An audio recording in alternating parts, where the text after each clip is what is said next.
जनस्वराज मुजफ्फरपुर प्रमंडल में एक महत्वपूर्ण बैठक का आयोजन किया गया, जिसमें जनस्वराज प्रदेश चुनाव अभियान समिति के अध्यक्ष एवं पूर्व विधायक किशोर कुमार की गरिमामयी उपस्थिति रही। बैठक का मुख्य उद्देश्य आगामी बिहार विधानसभा चुनाव को लेकर रणनीति तैयार करना, चुनावी अभियान में प्रमंडल समिति की भूमिका तय करना एवं विभिन्न सदस्यों को नियुक्ति पत्र प्रदान करना था। इसके साथ ही चुनाव अभियान की व्यापक रूपरेखा पर विस्तार से चर्चा की गई और जमीनी स्तर पर कार्यों को सशक्त बनाने हेतु कई अहम निर्णय लिए गए। बिहार को 12 जोन में बांटा गया है, उसी में तिरहुत प्रमंडल एक जोन है। चुनाव अभियान समिति में 16 लोग हैं, 16 लोग की बैठक हुई। उसके संयोजक हमारे सीतामढ़ी के पूर्व जिलाध्यक्ष मुजफ्फरपुर के प्रभारी हैं श्री नवल किशोर राव जी, वो हैं। सह संयोजक श्री वकील सैनी जी हैं। उसके अलावा 14 सदस्य और हैं। बैठक हुई है, 20 विधानसभा है और अब इन लोगों की जिम्मेवारी है। ये लोग चुनाव लड़ेंगे भी, चुनाव लड़ाएंगे भी, जीतेंगे भी, जिताएंगे भी और आगामी 2025 में सरकार भी ये लोग बनाएंगे। उसी के संबंध में आज बैठक हुई है। महत्वपूर्ण बैठक थी, जिसमें निर्णय हुआ है कि इस इलाके में जहाँ जहाँ हमारा उम्मीदवार है, हर उम्मीदवार पर जवाबदेही दी गई है। वो कम से कम 5 सभा हर उम्मीदवार अपने क्षेत्र में 1000 से ज़्यादा संख्या का वो करवाएंगे, ये निर्णय हुआ है। उसके अलावा जो हमारा जनस्वराज का जो सिद्धांत है, जनस्वराज जिन तथ्यों पर संघर्ष कर रहा है, वो तथ्य, वो संघर्ष, वो मुद्दा आम लोगों तक पहुंचाने की जवाबदेही इनके कंधे पर है।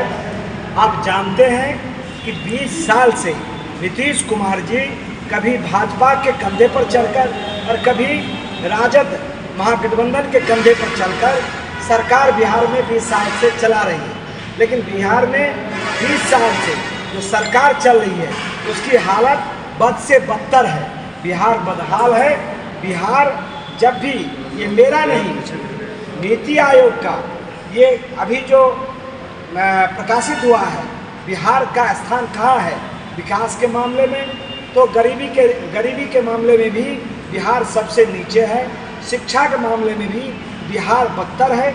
जो स्वास्थ्य है, उस मामले में भी बिहार सबसे निम्नतर है। पर व्यक्ति जो आमदनी है, उसमें भी बिहार, जितना विकसित बिहार है, बड़ा राज्य है, उसमें सबसे नीचे पायदान पर बिहार है। 20 साल से वो दावा कर रहे हैं कि बिहार का बहुत विकास हम किए हैं, बिहार में बहुत रोजगार दिए हैं, लेकिन आज भी लगभग 3 करोड़ लोग बिहार से बाहर रोजी रोजगार के लिए मजदूरी कर रहे हैं।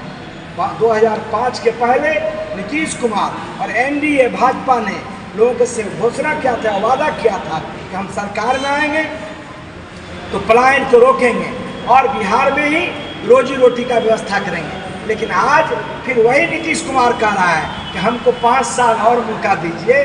प्रधानमंत्री जी कह रहे हैं कि 5 साल मौका और दीजिए नीतीश जी को, जिससे बिहार उद्योग का हब बन जाएगा। भाई 20 साल में जब पलायन पर आपने चिंता नहीं किया, रोजी रोटी का चिंता नहीं किया, आपने लोगों को रोजगार नहीं दिया, भ्रष्टाचार को आपने कम नहीं किया, आपने स्कूल की शिक्षा की व्यवस्था को दुरुस्त नहीं किया, आपने लोगों को पूंजी नहीं दिया, आपने लोगों को जो एक स्वरोजगार होता है वो नहीं दिया। लॉ एंड ऑर्डर पर आप जो जंगल राज कह के आए थे, उस पर अब और ख़राब हालत हो गई है। तो आप 5 साल लोग क्यों मौका देंगे?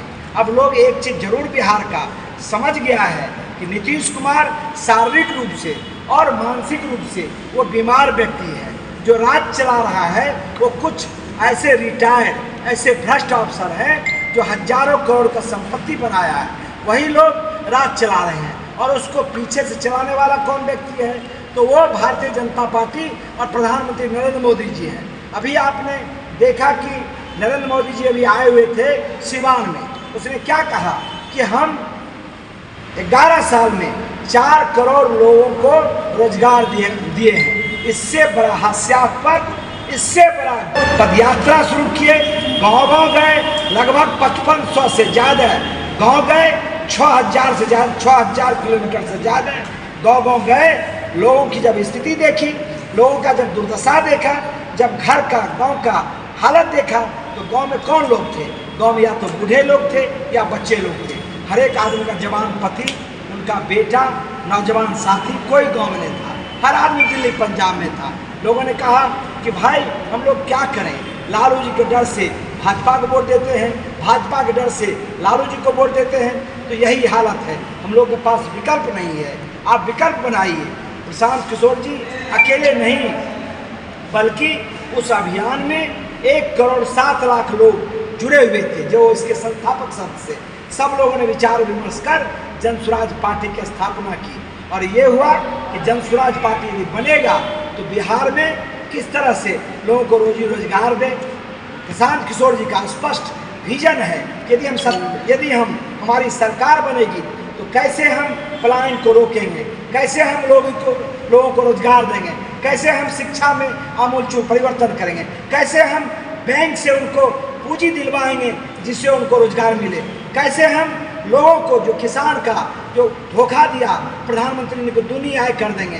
तो प्रशांत जी ने कहा कि नरेगा जो लूट बना हुआ है, तो किसान को हम फ्री में मजदूर देंगे, कैसे हम 4% पर मात्र लोन देकर महिलाओं को अपने आत्मनिर्भर बनाएंगे। तो ये प्रशांत जी का विजन है। प्रशांत जी ने कहा कि भाई गांव में बूढ़ा है, उसको कोई देखने वाला नहीं है, 2000 पेंशन करेंगे।